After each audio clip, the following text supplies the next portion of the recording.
कुंडलिनी ध्यान का एक साधक बंद अंधेरे कमरे में ध्यान साधना में बैठा है। उसके शरीर की मांसपेशियों में ऐंठन होती है और उसका पूरा शरीर ही एक साइड घूम जाता है और फिर अचानक एक तेज दर्द सेंसेशन जिसे शब्दों में बयां नहीं किया जा सकता उसके पैर के तलों से उसकी रीढ़ की हड्डी में ऊपर की ओर चढ़ता है जो उसकी गर्दन तक पहुंचता है और फिर ऐसा लगता है जैसे उसकी दिमाग की खोपड़ी ही फट जाएगी। उसके दिमाग की खोपड़ी में एक तेज गर्जन और सीटी बजने जैसी आवाज सुनाई पड़ती है और फिर अचानक सूरज की एक तेज गर्मी उसके पूरे शरीर में फैल जाती है।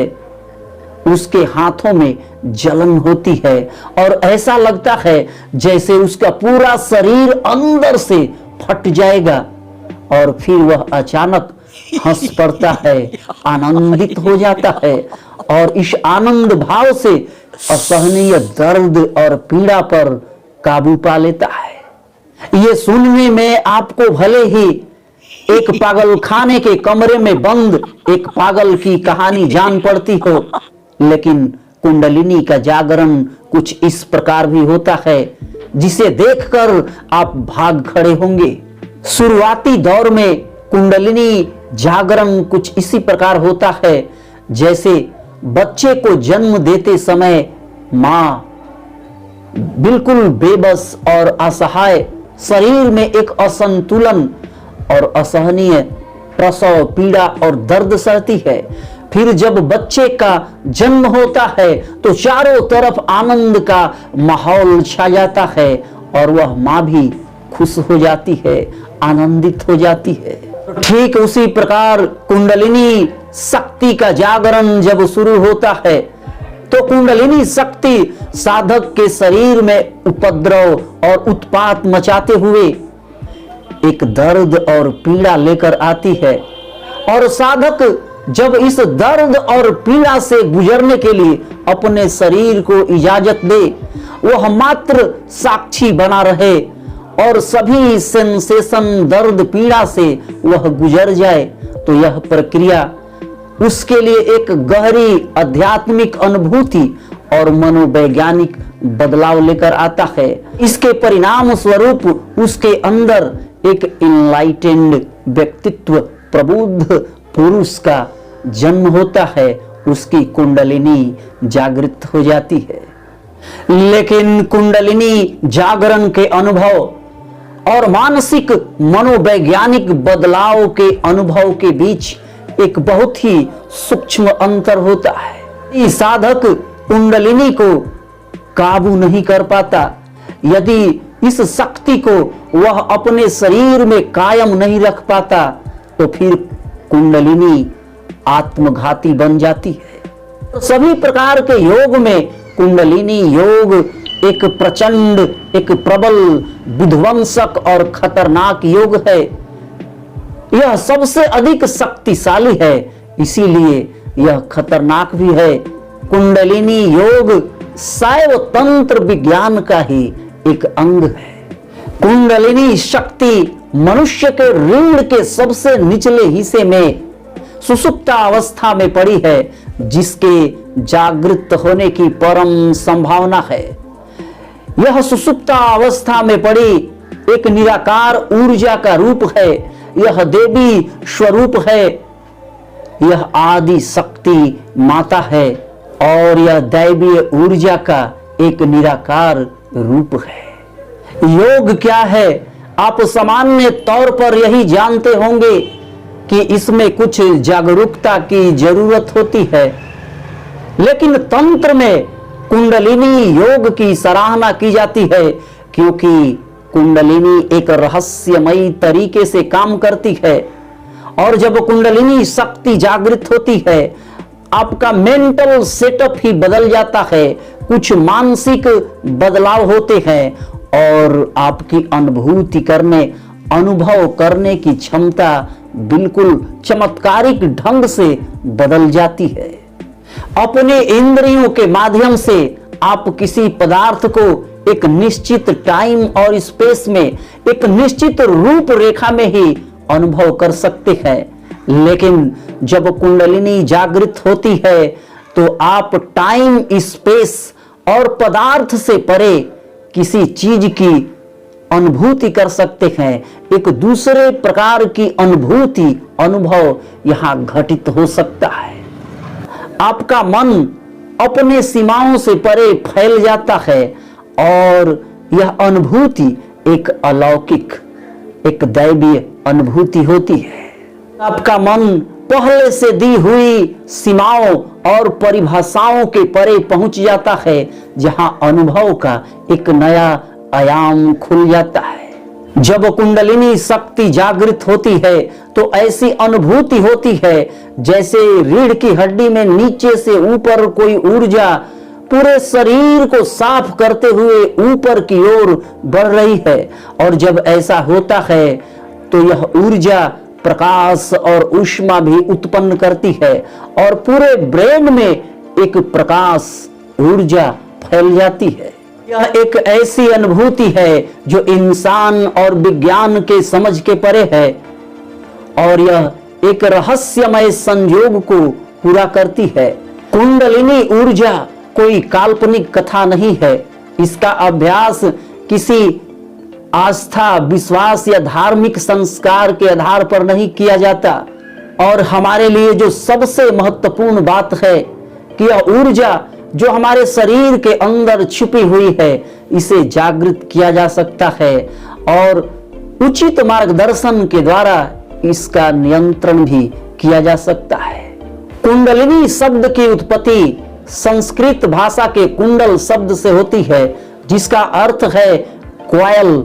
इसीलिए कुंडलिनी शक्ति को सर्पेंट पावर, सर्पिलिनी के रूप में भी जाना जाता है। इस कुंडलिनी ऊर्जा में एक विद्युत आवेश होता है। यदि आप ध्यान दें तो सभी प्रकार के इलेक्ट्रिक उपकरणों में एक इलेक्ट्रिक कॉइल होता है जो एनर्जी जनरेट करता है। और ठीक उसी प्रकार हमारे रीढ़ की हड्डी में ये कुंडलिनी 3 फेंटे मारे हुए और आधे अंगुल अपना मुंह नीचे की ओर किए हुए सुसुप्त अवस्था में पड़ी है। और जब यह जागृत होती है तो बिल्कुल सर्प के समान अपना फन ऊपर उठाती है और ऊपर की तरफ चढ़ने लगती है। कुंडलिनी मूलाधार चक्र के अचेतन जागरूकता से ऊपर उठती है। मूलाधार में मनुष्य की अचेतन जागरूकता है और कुंडलिनी विभिन्न अवस्थाओं को पार करते हुए ब्रह्मांडीय चेतना के साथ एक हो जाती है, जो मनुष्य के अस्तित्व का सर्वोच्च शिखर है। ऐसा माना जाता है शिव की जो परम चेतना है वह सहस्त्रार में फैली है। यहाँ परम चेतना है और सिर की चोटी पर एक पारलौकिक शरीर भी स्थित है। वेदों में और तंत्र में इस चेतना के स्थान को हिरण्यगर्भ यानी चेतना का गर्भगृह कहा गया है। और हमारे दिमाग में एक पिट्यूटरी ग्लैंड है जिसे हमारे शरीर का मास्टर ग्लैंड कहा जाता है। ये हमारे ब्रेन में ही स्थित है जहां चेतना का निर्माण होता है। कुंडलिनी शक्ति जब जाग उठती है तो यह कुंडल की तरह घुमावदार गति करते हुए ऊपर की तरफ चढ़ती है और शरीर के कई ऊर्जा केंद्रों से होकर गुजरती है और इन ऊर्जा केंद्रों को चक्र कहते हैं।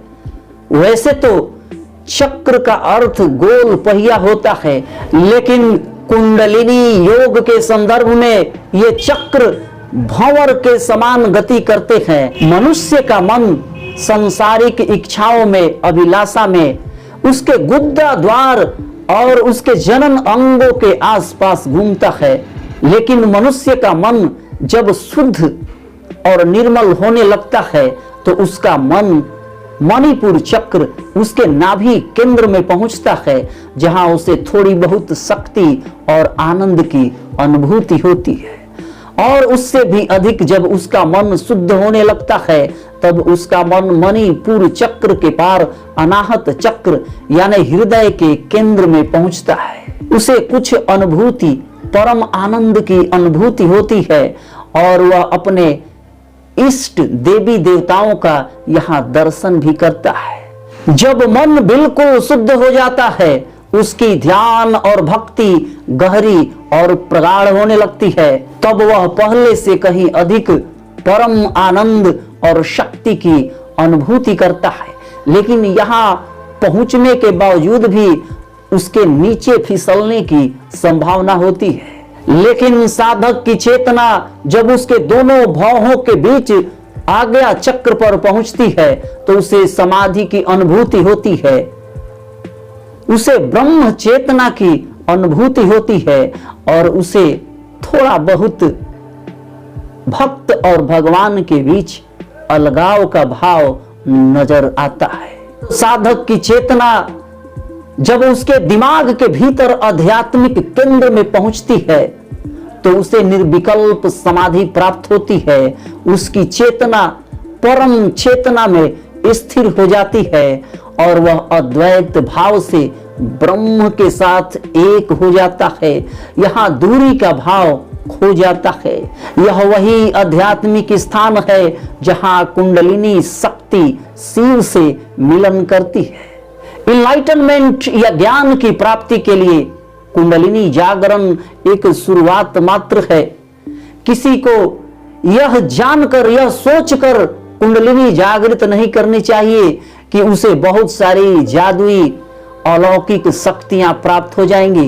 कुंडलिनी जागरण से पहले साधक को अपने इंद्रियों से ऊपर उठकर काम, क्रोध, लोभ, मद, मोह पर विजय प्राप्त करना चाहिए। सभी प्रकार की इच्छाओं से मुक्त हो जाने पर जब मन पूरी तरह निर्मल और शुद्ध हो जाता है तो कुंडलिनी शक्ति अपने आप ऊपर की ओर उठने लगती है। इसके लिए किसी विशेष प्रयास की जरूरत नहीं पड़ती। साधक की कुंडलिनी जब जागृत हो जाती है तो उसके मार्ग में कई प्रकार के प्रलोभन आते हैं और यदि उसका हृदय और मन शुद्ध नहीं है तो इन सभी प्रलोभन का, इस आकर्षण का वह प्रतिरोध नहीं कर सकता और उसकी कुंडलिनी गलत मोड़ ले सकती है। कुंडलिनी को जागृत करने के लिए वैसे तो कई सारे तरीके हैं। कुंडलिनी प्राणायाम, ध्यान, आसन, मुद्रा, मंत्रोच्चारण और गुरु कृपा से, शक्तिपात से भी जागृत हो सकती है। ये भक्ति मार्ग से भी जागृत हो सकती है। लेकिन इसको जागृत करने के लिए आपके मन में संपूर्ण समर्पण, भक्ति का भाव होना चाहिए। कुंडलिनी जागरण की राह में बहुत सारे जोखिम हैं, बहुत सारे खतरे हैं। कुंडलिनी जागृत होने के बाद कई प्रकार की जादुई और अलौकिक शक्तियां प्राप्त करने की संभावना ने कई सारे लोगों को गुमराह किया है। वे शॉर्टकट तरीके अपनाते हैं। कई बार तो लोग नशे का सेवन करते हैं जो उनके शरीर के अंदर कामुकता को बढ़ाती है और वे फिर गलत तरीके से कुंडलिनी जागरण का अभ्यास शुरू कर देते हैं। कुछ मामलों में तो लोग बहुत हड़बड़ी में इस कुंडलिनी शक्ति को उकसाना शुरू करते हैं और फिर वे कई प्रकार के शारीरिक और मानसिक बीमारियों के शिकार हो जाते हैं। वे बिल्कुल एक तरह के सनक और पागलपन में डूब जाते हैं जहां से फिर वे लौटकर फिर वापस नहीं आते और कई परिस्थितियों में तो लोगों की मौत तक हो जाती है। तो कुंडलिनी जागरण में आप किसी प्रकार की हड़बड़ी न करें। आप बिल्कुल प्रॉपर चैनल में पतंजलि अष्टांग योग के अनुसार यम, नियम, आसन, प्राणायाम, प्रत्याहार, धारणा, ध्यान, समाधि के अनुसार आप कुंडलिनी जागरण का अभ्यास करें। कुंडलिनी शक्ति के जागृत होने से व्यक्ति के व्यवहार में और उसके मेंटल सेटअप में एक जबरदस्त परिवर्तन आता है और कुंडलिनी शक्ति उसे एक अलग तरीके से सोचने में, उसे और अधिक चमत्कारिक शक्ति देने में उसकी मदद करती है। यदि आप कुंडलिनी शक्ति को अपने वश में कर लेते हैं तो आपके अंदर कई प्रकार के बदलाव और जादुई परिवर्तन देखने को मिलेंगे। आप अपने अंदर छुपी हुई सभी प्रकार की संभावनाओं को समझ पाएंगे और अपने गहराई में उतरकर उन संभावनाओं तक आप पहुंच पाएंगे और अपना सबसे बेस्ट वर्जन एक मनुष्य के रूप में आप देख पाएंगे। तो मानव को पूर्ण मानव बनाने के उद्देश्य से प्रकृति ने मनुष्य के अंदर कुंडलिनी शक्ति को प्रत्यारोपित किया है। मनुष्य अपने अंदर छुपी हुई संभावनाओं को भी जान सकता है।